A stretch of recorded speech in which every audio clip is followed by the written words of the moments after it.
Hospitals Nizampet అత్యవసర విభాగానికి అకస్మాత్ స్థితిలో సాయంత్రం రావడం జరిగింది. దానికి తగిన ట్రీట్మెంట్ ఇమీడియట్ గా తీసుకొని ఐసీ డాక్టర్ గారు డాక్టర్ గారు సాయంతో ట్రీట్మెంట్ చేయడం జరిగింది. కొంచెం కండిషన్ ఆ టైంలో స్టేబుల్గా లేకపోవడం వల్ల వెంటిలేటర్ పెట్టడం జరిగింది. ఇప్పుడు మార్నింగ్కి వెంటిలేటర్ అనేది తీయడం జరిగింది. ఇప్పుడు ఆక్సిజన్ మీద స్టేబుల్గా ఉంటుంది.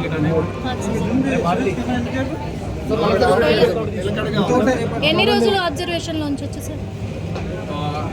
చూడాలి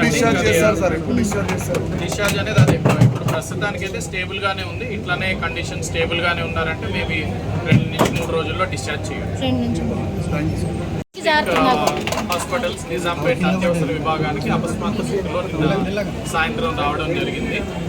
దానికి తగిన ట్రీట్మెంట్ ఇమీడియట్ గా తీసుకొని ఐసీ డాక్టర్ గారు డాక్టర్ గారు సాయంతో ట్రీట్మెంట్ చేయడం జరిగింది. కొంచెం కండిషన్ ఆ టైంలో స్టేబుల్గా లేకపోవడం వల్ల వెంటిలేటర్ పెట్టడం జరిగింది. ఇప్పుడు మార్నింగ్కి వెంటిలేటర్ అనేది తీయడం జరిగింది. ఇప్పుడు ఆక్సిజన్ మీద స్టేబుల్గా ఉంటుంది.